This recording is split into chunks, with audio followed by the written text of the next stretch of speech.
Monsieur Essay, un seul homme peut-il réellement changer l'histoire?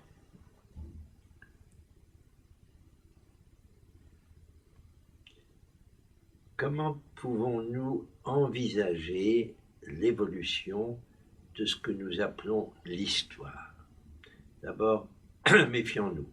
L'histoire de l'espèce humaine est mal connue encore au-delà des dernières 3000 ans à peu près. Nous pouvons jeter un regard sur ces 3000 dernières années et nous demander, tiens, comment est-ce que cette histoire a évolué? Qu'est-ce qui l'a fait changer? Nous sommes de plus en plus conscients que les grands changements dans l'histoire que nous avons déjà évoqués, le néolithique, l'agriculture, le commencement de l'industrie, se sont faits par des mouvements humains vastes, à plusieurs. On ne peut pas déterminer qui a inventé l'agriculture. Les religions nous disent des choses là-dessus. On nous dit c'est Déméter, la déesse de l'agriculture.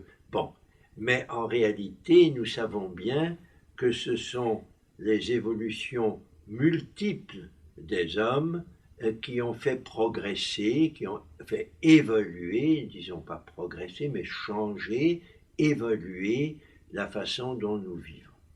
Puis est arrivée l'histoire telle qu'on nous l'a décrit dans les livres d'histoire. Et dans les livres d'histoire, on pense à des peuples qui se sont souvent trouvés en conflit les uns avec les autres et qui ont eu des héros qui ont été les vainqueurs de telle ou telle période guerrière et quelquefois moins guerrière. L'évolution a donné lieu à des figures humaines qui se sont substituées bien souvent aux figures divines. Un conquérant comme Alexandre le Grand, plus près de nous, un conquérant comme Napoléon, sont des figures dont on a pu penser qu'elles avaient eu un rôle déterminant dans l'évolution de l'histoire. Oui, sans Alexandre le Grand, il n'y aurait pas eu l'hellénisation d'une bonne partie du Moyen et du Proche-Orient. Sans Napoléon, il n'y aurait peut-être pas eu la perfusion des idées de la Révolution française dans un grand nombre de pays européens.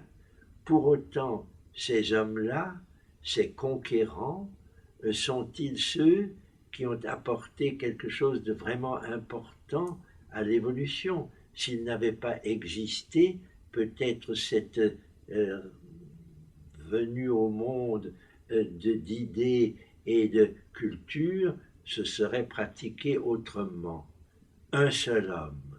Un seul homme peut, à la tête d'un État puissant, prenons par exemple les États-Unis d'Amérique à la fin du XXe siècle, eh bien un seul homme a pu à ce moment-là faire un nombre considérable d'erreurs qui ont entraîné de graves massacres.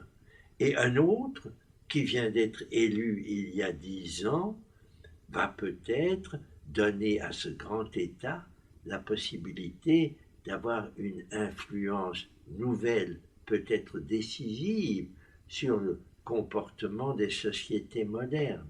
Ne sous-estimons donc pas le rôle qu'une personnalité, je pense à un homme comme Mikhail Gorbatchev, peut avoir pour faire changer les choses d'une façon assez décisive.